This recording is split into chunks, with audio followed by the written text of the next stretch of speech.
Hey everyone, welcome to today's Leadership and Transformation podcast. It's good to be with you. I'm Justin Spurlock, pastor at Grace and at Covenant, and leading CoLab, this covenant community of worshiping communities and faith communities. Today, I want to talk about ownership, responsibility, and emotional maturity in ministry. And today I'm really speaking to all the leaders in the church, whether you can, whatever your title is, as a volunteer or as a paid staff member, we are entrusted with more than tasks and titles. We are stewards of a sacred calling to nurture spiritual growth, foster trust, and serve with both courage and compassion. To lead well, especially in the complexity of congregational life, we must cultivate emotional and relational maturity. Three key frameworks help us reflect on our posture and our practice. One, ownership versus enmeshment or abdication. Ownership versus enmeshment or abdication. Two, responsibility versus fault. And three, responsiveness versus reactivity. Let me jump into that first one. Ownership versus enmeshment or abdication. Ownership is about showing up fully, being accountable for your role, your voice, your emotions, your energy, your decisions. It's a faithful embrace of leadership where you say, "This is mine to tend." Ownership's not about control, it's about clarity.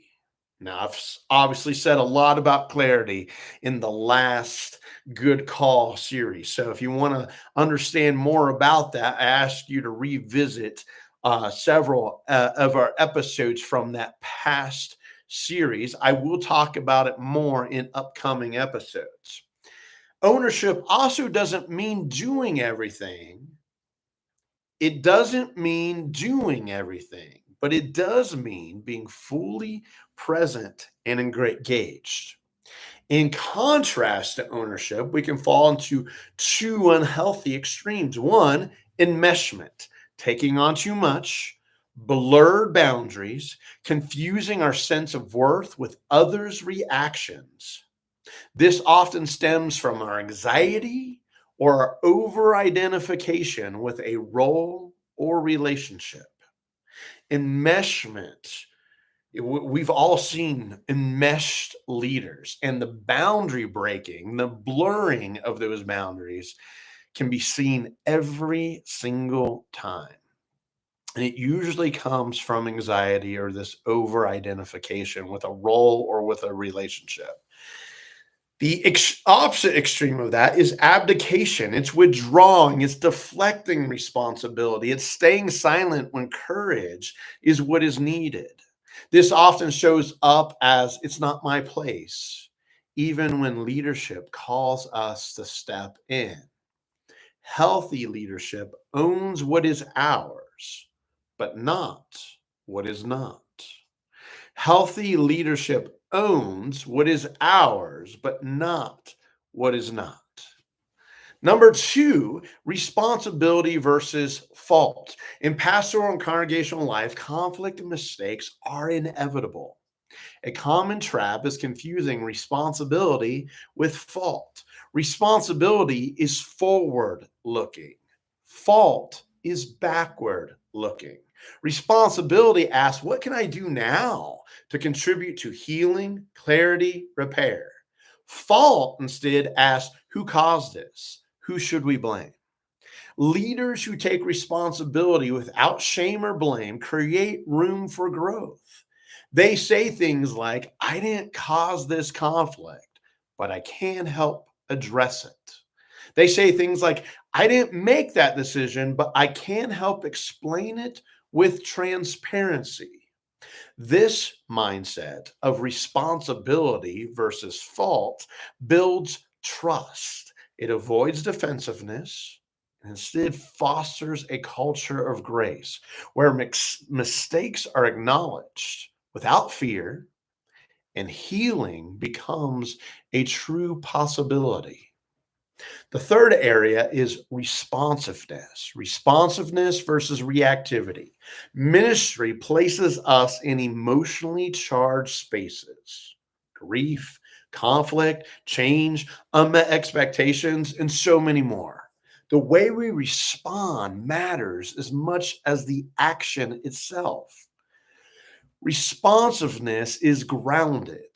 It listens, it pauses, it reflects, it chooses a path intentionally and purposefully, as opposed to reactivity. Reactivity, rather than being grounded, is immediate. It's a jerk reaction. It emerges from anxiety, from fear, from anger, from an escalated situation. Rather than clarifying a situation, it just throws energy into something. In stressful moments, stop, pause, ask, what's being triggered in me? What is this person in front of me or situation that I'm in actually needing? Does it need connection? Does it need clarity?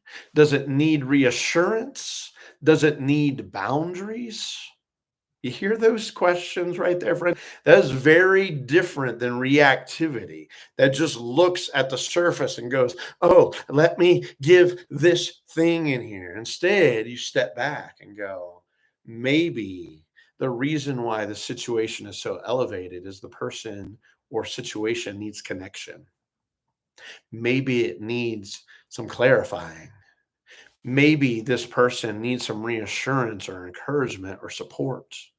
Maybe this situation or person needs boundaries, definitions, lines. What would a non anxious presence look like here? This shift from reactivity to responsiveness is spiritual maturity in action. The call to mature leadership is what is calling out from God to us as church leaders. In every season, our church community is going to face joys and sorrows. It's going to face transitions and tensions, decisions and uncertainties. Our calling as leaders is not perfection, but presence, not avoidance, but wisdom, not control, but courageous love. Let's be the kind of leaders that practice ownership without overreach, that takes responsibility without shame, that responds to our people with clarity and compassion. By doing so, we model the very grace that we proclaim and we become trustworthy guides on the sacred journey that we share. Friends, let us lead from a place of ownership, from a place of response, from a place of responsibility. Thanks for joining me for today's Leadership and Transformation podcast. Thanks, everyone.